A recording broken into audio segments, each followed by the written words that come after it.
بسم اللہ الرحمن الرحیم بحمد اللہ تعالی دورہ تفسیر القرآن۔ آج ہمارا درس نمبر 13 ہے۔ 12 دروس ہم نے مکمل کیے۔ سورہ بقرہ کا ترجمہ و تفسیر بیان ہو رہا تھا تو 32 آیات کا مختصر انداز میں ہم نے ترجمہ و تفسیر بیان کیا۔ آج آیت نمبر 33 سے شروع کرتے ہیں۔ کریم رب نے حضرت سیدنا آدم صفی اللہ علی نبینا علیہ الصلوۃ والسلام کو تمام چیزوں کے نام بتائے، علوم سکھائے۔ یہ تمام چیزوں کا علم سکھانے کے بعد اللہ کریم جل جلالہ نے آدم علیہ السلام سے کیا فرمایا؟ قال یا آدم انبئہم باسمائہم، اے آدم علیہ السلام بتا دو انہیں ان چیزوں کے نام، مطلب اے آدم فرشتوں کو ان چیزوں کے نام بتاؤ جو اللہ نے جو اللہ نے علم آدم علیہ السلام کو عطا کیا۔ رب فرمانا یہ چاہتا ہے کہ ان چیزوں کا علم فرشتوں کو بتاؤ۔ فلما انبأہم باسمائہم، جب آدم علیہ السلام نے بتایا انہیں ان چیزوں کے نام، جو علوم اللہ پاک نے آدم علیہ السلام کو عطا کیے، اللہ فرماتا ہے قال الم اقل لکم انی اعلم غیب السماوات والارض، کیا میں نے نہیں کہا تھا تمہیں کہ میں جانتا ہوں جو کچھ آسمان و زمین کے اندر ہے، وعلم ما تبدون وما کنتم تکتمون، اور اللہ فرماتا ہے میں جانتا ہوں جو کچھ تم ظاہر کرتے ہو اور جو کچھ تم چھپاتے تھے۔ ذہن کے اندر ایک تصور جاتا ہے، خیال جاتا ہے کہ وہ کیا چیز تھی جو فرشتے جانتے تھے، ظاہری طور پہ ان کے پاس علم تھا۔ تو رب نے یہ جو فرمایا کہ اللہ جانتا ہے جو کچھ ظاہری چیزیں ہیں اور اللہ جانتا ہے جو کچھ چھپی ہوئی چیزیں ہیں۔ چلو ظاہری لحاظ سے تو دیکھا جائے تو یہ تو بات سمجھ میں آ سکتی ہے کہ ظاہری طور پہ فرشتوں نے یہ بات کی تھی کہ یا اللہ انسانوں کو نہ بنانا، جب انسان آئیں گے یہ خون ریزی کریں گے، انسان آئیں گے یہ فساد کریں گے، انسان آئیں گے تو یہ فتنہ پھیلائیں گے۔ ظاہری طور پہ تو فرشتوں نے کہا یا اللہ ہم کافی ہیں تیری تعریف بیان کرنے کے لیے، تیری توصیف کو بیان کرنے کے لیے، تیری حمد کو بیان کرنے کے لیے، تیرا ذکر کرنے کے لیے، تیری تسبیحات کو بیان کرنے کے لیے۔ یہ ظاہری طور پہ کلمات تھے جو فرشتوں نے کہے۔ اب چھپی ہوئی وہ کون سے کلمات تھے کہ رب کہتا ہے، فرماتا ہے اللہ کہ میں اس کو بھی جانتا ہوں جو کچھ تمہارے اندر چھپا ہے۔ علماء مفسرین نے اس کا بڑا خوبصورت جواب دیا ہے کہ اس کا مطلب یہ ہے کہ فرشتوں کے اندر چھپی ہوئی بات یہ تھی کہ ہم ہی خلافت کے مستحق ہیں، بھلا اس سے افضل اور زیادہ علم والا کون پیدا ہو سکتا ہے۔ تو یہ باتیں تھیں، ان کے اندر کی باتیں تھیں۔ حالانکہ اللہ کریم جل جلالہ نے آدم علیہ السلام کو علم عطا کیا، سب کچھ عطا کیا آدم علیہ السلام کو، لیکن فرشتوں نے تو کہا تھا کہ انسان آئیں گے تو وہ کیا کریں گے؟ خون ریزی کریں گے، فساد کریں گے۔ دوسری بات تفسیر عزیزی کے حوالے سے ہے، وہ بڑا خوبصورت اس کا مطلب بیان کرتے ہیں۔ وہ کہتے ہیں ظاہری بات سے تو یہ مراد ہو سکتا ہے کہ فرشتے اللہ کی عبادت کرتے ہیں، گناہوں سے وہ کیا ہیں؟ معصوم ہیں وغیرہ وغیرہ، لیکن بعض ایسی چیزیں تھیں جو چھپی ہوئی تھیں اور خود بھی ان کو خبر نہ تھی ان چیزوں کی کہ ہم کو رب نے یہ قوتیں بھی عطا فرمائی ہیں۔ وہ چھپی ہوئی چیزیں کیا تھیں؟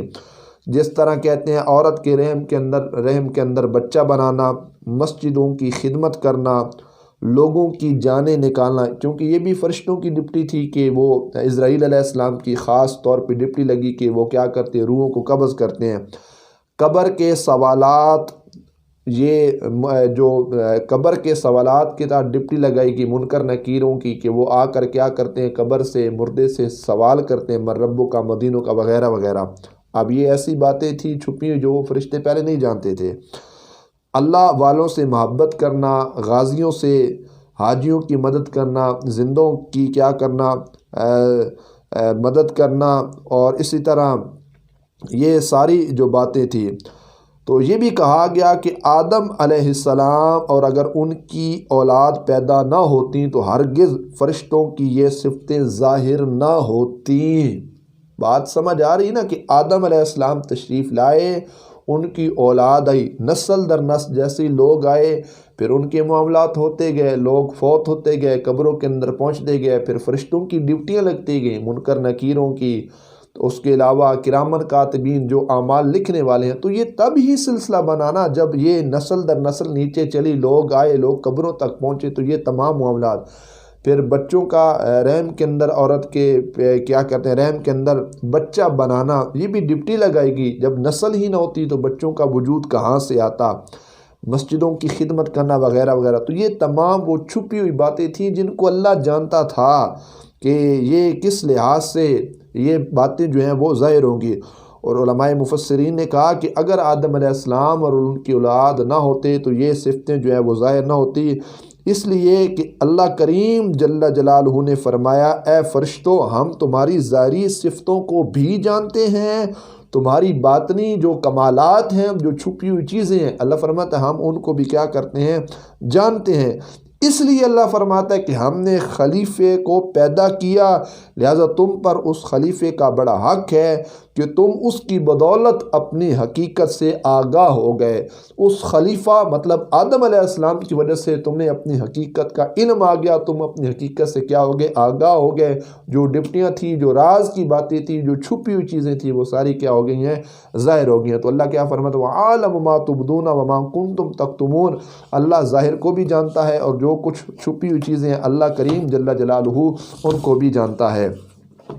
اللہ کریم جل جلالہ ارشاد فرماتا ہے کہ وَإِذْ قُلْنَا لِلْمَلَائِكَةِ اسْجُدُوا لِآدَمَ فَسَجَدُوا إِلَّا إِبْلِيسَ، اللہ فرماتا ہے کہ جب ہم نے حکم دیا فرشتوں کو کہ کیا کہا، اللہ کہتا ہے جب ہم نے حکم دیا، کہا اللہ نے لِلْمَلَائِكَةِ اسْجُدُوا لِآدَمَ، فرشتوں کو کہ کیا کرو، آدم علیہ السلام کو سجدہ کرو، فَسَجَدُوا إِلَّا إِبْلِيسَ، تمام نے کیا کیا، سجدہ کیا، إِلَّا إِبْلِيسَ، مگر شیطان ابلیس نے کیا کیا، سجدہ نہ کیا، ابا وَاسْتَكْبَرَ، اس نے کیا کیا، انکار کیا، وَاسْتَكْبَرَ، اور اس نے تکبر کیا، غرور کیا، وَكَانَ مِنَ الْكَافِرِينَ، اور وہ کفار کے ٹولہ میں ہو گیا، وہ انکاریوں میں سے ہو گیا۔ یہ شیطان نے کیا سجدے سے کیا انکار کیا، وجہ کیا تھی، اس کے ذہن کے اندر یہ بات تھی، وہ کیا سوچ رہا تھا، سوچ وہ یہی رہا تھا، اس نے سوچا کہ یہ آدم علیہ السلام جنہوں نے کوئی محنت نہیں کی، جنہوں نے کوئی علم نہیں سیکھا، شیطان نے کہا، ابلیس نے کہا میں علم پڑھ کے، علم پڑھا کے، اور میں نے جو ہے نا اتنی محنت کی اس لحاظ سے، اور آدم علیہ السلام کو رب نے تیار کیا اور رب نے آرڈر دیا کہ فرشتوں کو کیا کرو، سجدہ کرو، تو یہ کیسے ہو سکتا ہے؟ پھر دوسری جو بات، اس نے وَاسْتَكْبَرَ، تکبر کیا، غرور کیا۔ علماء مفسرین کہتے ہیں وجہ کیا ہے کہ شیطان نے کہا کہ میں آگ سے بنایا گیا ہوں، آدم علیہ السلام مٹی سے بنائے گئے ہیں، مٹی کو جب اٹھایا جاتا ہے تو وہ نیچے کی طرف جاتی ہے، اگر اس کو گرایا جائے، چھوڑ دیا جائے تو وہ نیچے جاتی ہے، اور آگ کو جب جلایا جائے تو وہ اوپر کی طرف اٹھتی ہے، وہ نیچے کی طرف نہیں آتی۔ تو اس نے کیا کیا، غرور کیا، اس نے کہا یہ مٹی سے بنا اور میں کیا ہوں، میں تو آگ سے بنا ہوں، لہٰذا اس نے کیا کیا، سجدہ کرنے سے انکار کر دیا۔ اللہ فرماتا ابا وستکبر، اس نے انکار کیا اور اس نے کیا کیا، غرور کیا، تکبر اس نے کیا، وکان من الکافرین، تو وہ ہو گیا کیسے، کن لوگوں میں سے، جو کفار کا ٹولہ ہے ان میں سے وہ کیا ہو گیا۔ اسی طرح قرآن مقدس، قرآن مجید برہان رشید کے ایک اور مقام پر یہ جتنا بھی شیطان نے یہ معاملہ کیا اس کا واقعہ یوں ہمیں نظر آ رہا ہے کہ قرآن مقدس، قرآن مجید برہان رشید میں ایک اور مقام پر اللہ کریم جل جلالہ بڑی تفصیل کے ساتھ ارشاد فرماتا ہے وَلَقَدْ خَلَقْنَاكُمْ ثُمَّ صَوَّرْنَاكُمْ، اللہ فرماتا ہے بے شک ہم نے تمہیں پیدا کیا، ثُمَّ صَوَّرْنَاكُمْ، پھر ہم نے کیا کیا، تمہارے نقشے بنائے، ثُمَّ قُلْنَا لِلْمَلَائِكَةِ اسْجُدُوا لِآدَمَ، پھر اللہ فرماتے ہیں ہم نے فرشتوں سے کہا کیا کرو، آدم علیہ السلام کو سجدہ کرو، فَسَجَدُوا إِلَّا إِبْلِيسَ، تمام نے کیا کیا، سجدہ کیا، مگر شیطان نے، ابلیس نے سجدہ نہ کیا، لم یکم من الساجدین، وہ سجدہ کرنے والوں میں سے نہ ہوا۔ اللہ فرماتا قال ما منعک الا تسجد اذا امرتک، اللہ فرماتے کس نے تجھے منع کیا ہے، اللہ تسجد کہ تو نے سجدہ نہیں کیا، اذ امرتک جب میں نے تجھے حکم دیا تھا۔ اللہ فرماتے جب میں نے تجھے حکم دیا تو پھر کیا چیز تھی، کس چیز نے تجھے منع کیا کہ تو نے آدم کو سجدہ نہ کیا۔ اب وہ بات ابلیس نے کی جس کی بنا پر اس کو کہا گیا کہ اس نے غرور و تکبر کیا۔ شیطان نے کیا کہا، ابلیس نے کیا کہا، قال انا خیر منہ، بولا میں اس سے بہتر ہوں، مطلب میں آدم سے بہتر ہوں، خلقتنی من نار، میں تو پیدا ہوا ہوں کس سے، آگ سے، وخلقتہ من طین، اور وہ کس سے پیدا ہوا، من طین، وہ تو مٹی سے پیدا ہوا۔ اللہ فرمانا قال فاہبط منہا فما یکون لک ان تتکبر فیہا، اللہ فرمانا تو یہاں سے اتر جا، تجھے نہیں پہنچتا یہاں تو رہے اور کیا کر، غرور و تکبر کر، فخرج انک من الصاغرین، تو نکل یہاں سے، انک من الصاغرین، بے شک تو کن لوگوں میں سے ہے، تو کہاں سے ہے، تو ذلت والوں میں سے ہے۔ قال انظرنی الی یوم یبعثون، اس نے پھر ایک کیا کی، تمنا ظاہر کی اللہ کی بارگاہ میں، اس نے کہا یا اللہ مجھے فرصت دے، الی یوم یبعثون، جس دن لوگ اٹھائے جائیں گے، مطلب قیامت تک مجھے کیا دو، فرصت دو۔ قال انک من المنظرین، اللہ نے فرمایا تجھے واقعی مہلت ہے، ٹھیک ہے تو جا، اگر تو مہلت مانگتا ہے تو میں تمہیں مہلت دیتا ہوں۔ قال، اب شیطان جاتے جاتے بولا، فبما اغویتنی لاقعدن لہم صراطک المستقیم، اس نے کہا کہ تو نے اے اللہ مجھے گمراہ کیا، تو نے مجھے گمراہ کیا، میں ضرور کیا کروں گا، تیرے سیدھے راستے میں ان کی طاق میں بیٹھوں گا، کہ جہاں لوگ چل کر یا اللہ تیری بارگاہ میں آنے لگیں گے، تیرے محبوب پاک علیہ السلام کی، محبوب کریم صلی اللہ علیہ وسلم کی بارگاہ میں آنے لگیں گے، میں ان کی طاق میں بیٹھوں گا۔ ثم لآتینہم من بین ایدیہم، وہ کہتا ہے کہ میں ضرور ان کے پاس آؤں گا، ایدیہم کبھی ان کے سامنے سے، آگے سے، ومن خلفہم کبھی ان کے پیچھے سے آؤں گا، وعن ایمانہم وعن شمائلہم کبھی ان کے دائیں آؤں گا، کبھی ان کے بائیں آؤں گا، مطلب چاروں طرف سے شیطان کوشش کرتا ہے انسان کو گمراہ کرنے کی، کبھی ہمارے آگے آئے گا، کبھی پیچھے کی طرف سے آئے گا، کبھی دائیں طرف سے آئے گا، کبھی بائیں طرف سے آئے گا۔ اللہ فرماتا ہے آگے اس نے کیا کہا، وَلَا تَجِدُ أَكْثَرَهُمْ شَاكِرِينَ، اور تو ان میں سے اکثر کو شکر گزار نہ پائے گا۔ اللہ فرماتا قَالَ اخْرُجْ مِنْهَا مَذْءُومًا مَدْحُورًا، تو یہاں سے نکل روندا ہوا، تجھ پر لعنت پڑی ہے، تو ذلیل ہے، رسوا ہے، یہاں سے تو کیا کر، نکل۔ اللہ فرماتا لمن تابعک منہم لأملأن جہنم منکم اجمعین، اللہ فرماتا ضرور جو ان میں سے، مطلب انسانوں میں سے تیری اتباع کرے گا، تیرا کہنا مانے گا، تو لأملأن جہنم، تو میں ضرور بھر دوں گا تم سب سے جہنم کو، سب سے۔ تو یہ تھا اس کا المختصر کہ اس نے یہ بات کی، قال انا خیر منہ، میں اس سے بہتر ہوں، میں کیوں سجدہ کروں اس کو۔ تو آدم علیہ السلام کو شیطان نے کیا کہ ابلیس نے سجدہ نہ کیا۔ اب اس نے سجدہ کیوں نہ کیا کہ اس نے اپنے آپ کو افضل سمجھا اور اعلیٰ سمجھا، اس بنا پر کیا کہ اس نے سجدہ نہ کیا۔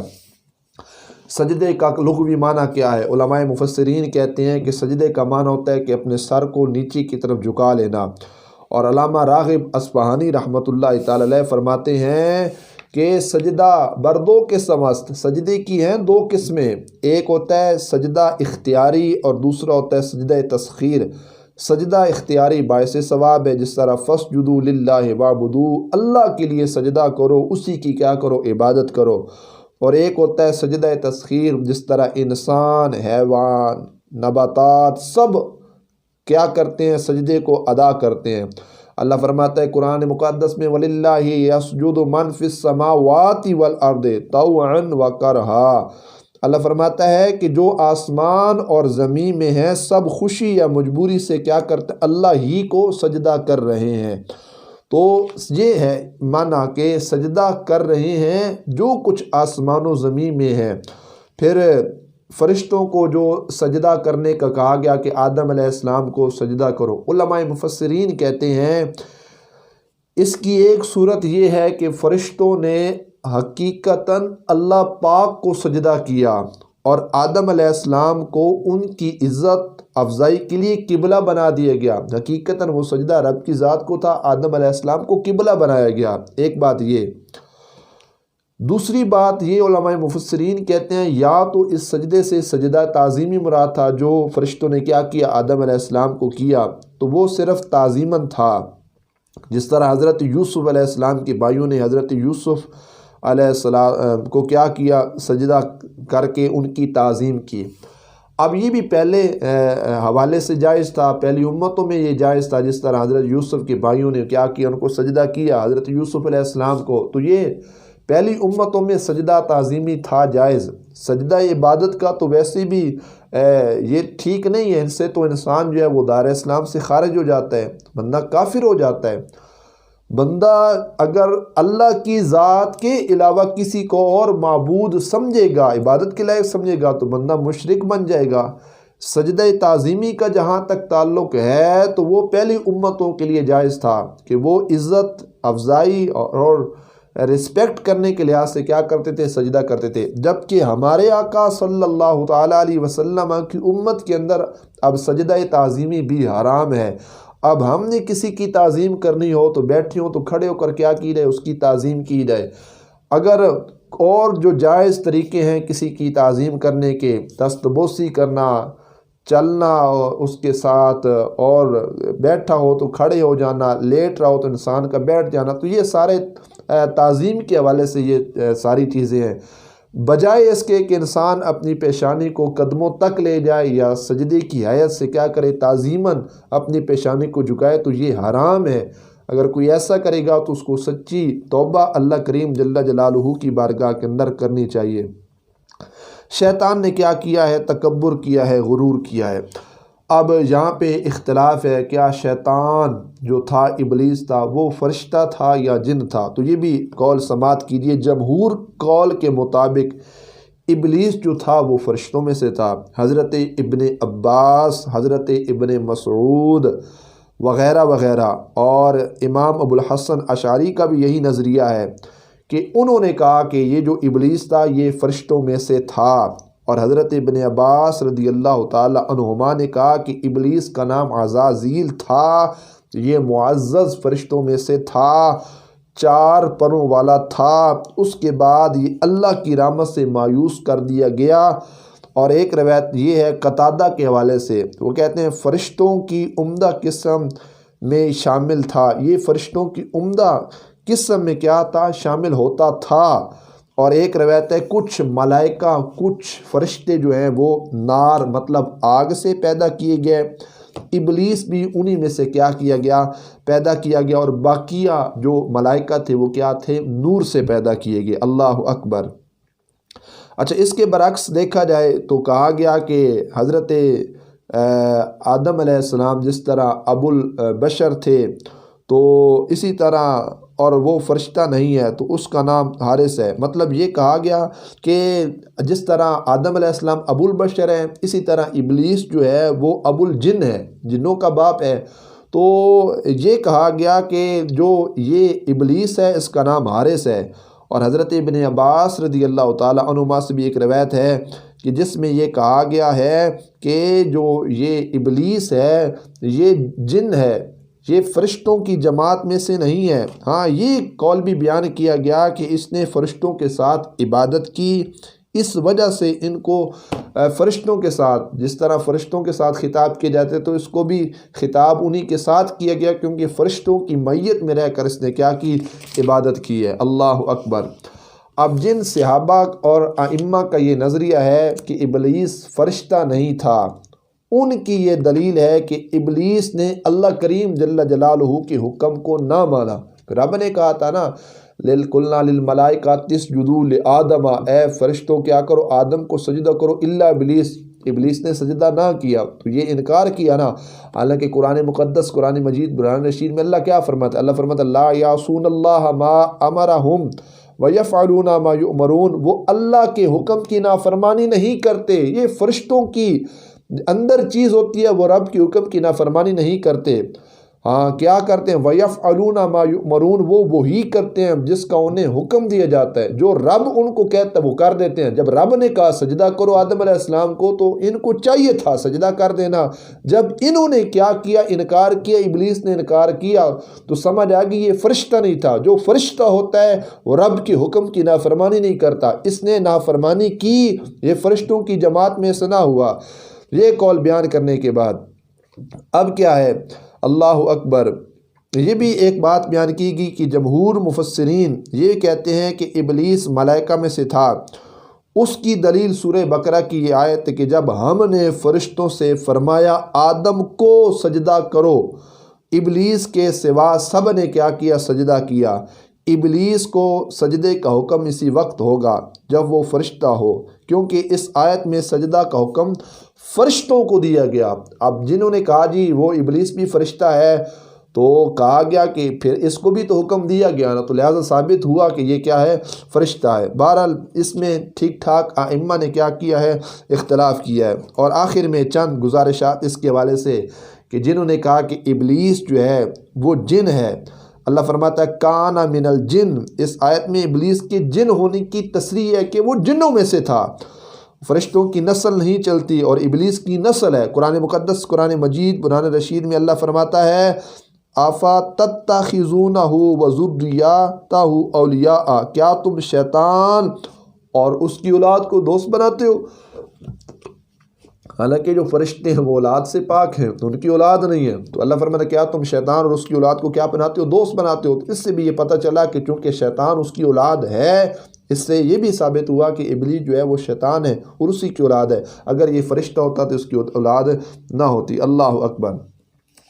یہ بھی اللہ کا فرمان ہے لا یعصون اللہ ما امرہم، یہ اللہ جو آرڈر دے اس کی نافرمانی نہیں کرتے، تو لہٰذا ابلیس نے نافرمانی کی، تو لہٰذا یہ فرشتہ نہ ہوا۔ اللہ اکبر۔ امام مسلم نے حضرت سیدہ ام المومنین سیدہ امی عائشہ صدیقہ طیبہ طاہرہ رضی اللہ تعالی عنہا سے روایت کی کہ حضور نبی کریم صلی اللہ علیہ وآلہ وبارک وسلم نے فرمایا فرشتوں کو نور سے پیدا کیا گیا۔ اللہ اکبر، اللہ اکبر۔ اور قرآن مجید میں تصریح ہے کہ شیطان کو نار سے، آگ سے پیدا کیا گیا۔ فرشتے تو بنے ہیں نور سے اور یہ بنا ہے کس سے، آگ سے۔ تو اس سے بھی پتہ چلا کہ یہ ابلیس فرشتہ نہیں ہے، یہ ابو الجن ہے، یہ جن ہے۔ جو علماء ابلیس کو فرشتہ قرار دیتے ہیں وہ ان 3 آیات اور اس حدیث میں تعویل کرتے ہیں، اللہ اکبر، کہ وہ فَسَجَدُوا إِلَّا ابلیس، مطلب وہ کہتے ہیں یہ فرشتہ تھا، یہ بھی اس میں شامل تھا جس کو اللہ نے آرڈر دیا، اگر یہ فرشتہ نہ ہوتا تو اللہ اس کو کبھی سجدے کا آرڈر نہ دیتا۔ اللہ اکبر۔ اب اس حوالے سے ایک روایت کہ حضرت جبریل علیہ السلام رو رہے تھے، اللہ اکبر، رسول اللہ صلی اللہ تعالیٰ علیہ وآلہ وبارک وسلم نے فرمایا اے جبریل، اللہ نے تمہیں اتنا مقام دیا ہے اور پھر بھی تم رو رہے ہو؟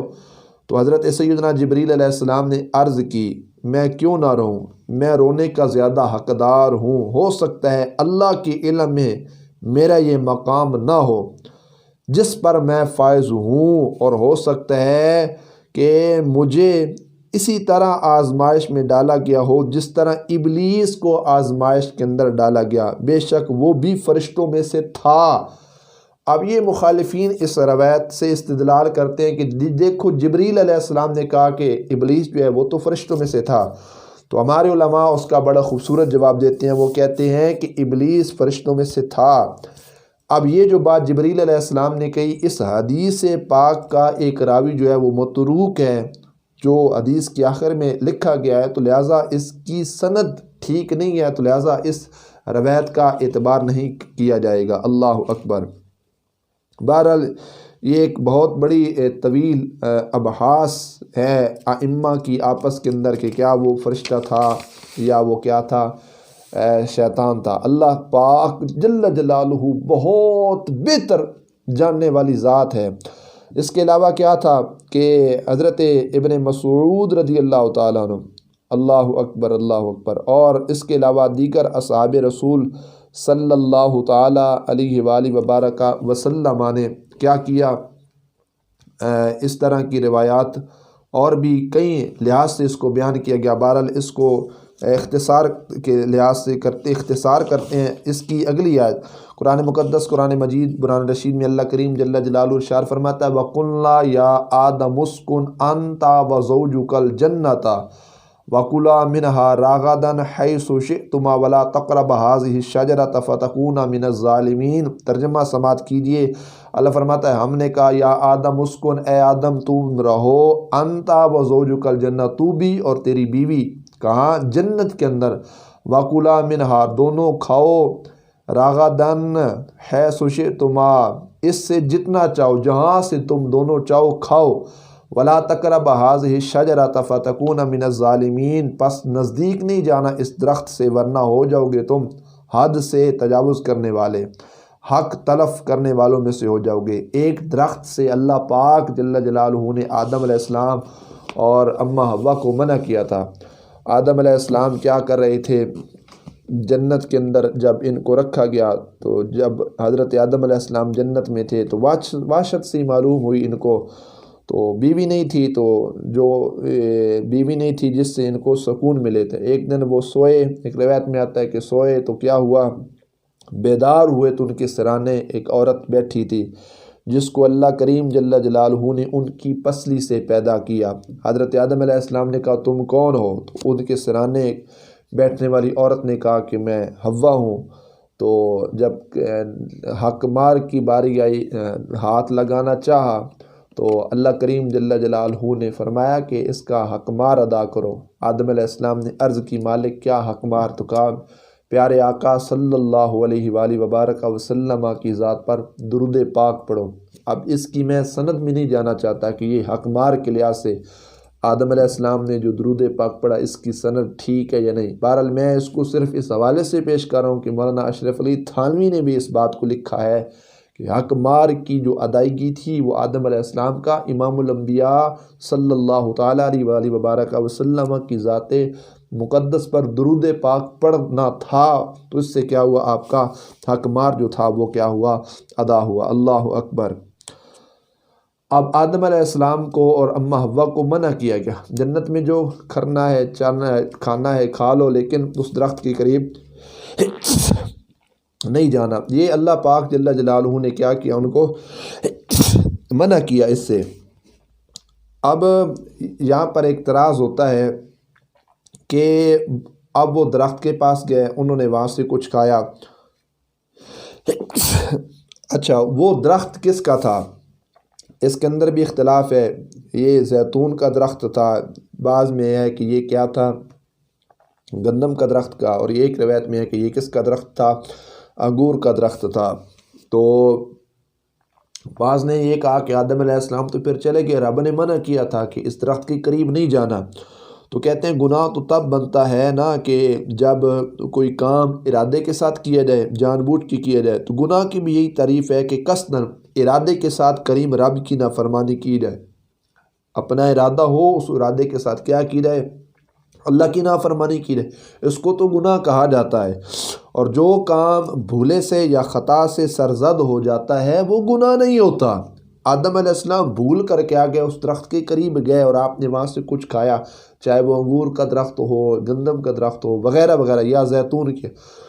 آدم علیہ السلام نے وہاں سے جو کچھ کھایا تو وہ بھولے سے تھا، اور بھول گناہ نہیں ہوتا، گناہ ہوتا ہے جو قصداً ارادے کے ساتھ کیا جائے۔ اللہ اکبر۔ اب ذہن کے اندر ایک تصور و خیال جاتا ہے کہ کیا آدم علیہ السلام واقعتاً بھول کر اس درخت کے قریب گئے یا جان بوجھ کر آپ نے اس درخت سے کھایا جس سے رب نے منع کیا؟ تو قرآن سے کہتے ہیں، قرآن کہتا ہے وَلَقَدْ عَهِدْنَا إِلَىٰ آدَمَ مِنْ قَبْلُ فَنَسِيَ وَلَمْ نَجِدْ لَهُ عَزْمًا، بے شک اس سے پہلے ہم نے آدم علیہ السلام سے وعدہ لیا تھا اور وہ اس درخت کے قریب نہ جائیں، پس وہ بھول گئے۔ فَنَسِيَ کا جو لفظ ہے وہ واضح طور پر ہے کہ آدم علیہ السلام بھول گئے اللہ، اور ہم نے ان کا قصد نہیں پایا۔ آدم علیہ السلام بھول گئے، فناسیہ آدم علیہ السلام بھول گئے۔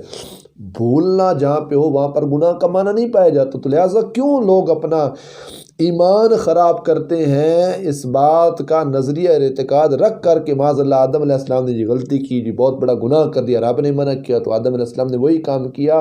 تو جب قرآن نے کہا وہ بھول گیا تو جو چیز بھولی جاتی اس پر کوئی گناہ پکڑ نہیں ہوتی۔ اللہ اکبر۔ اللہ سمجھنے کی توفیق عطا فرمائے۔ پھر ایک سوال ہوتا ہے کہ آدم علیہ السلام نے آدم علیہ السلام نے کیا کی؟ معصیت کی۔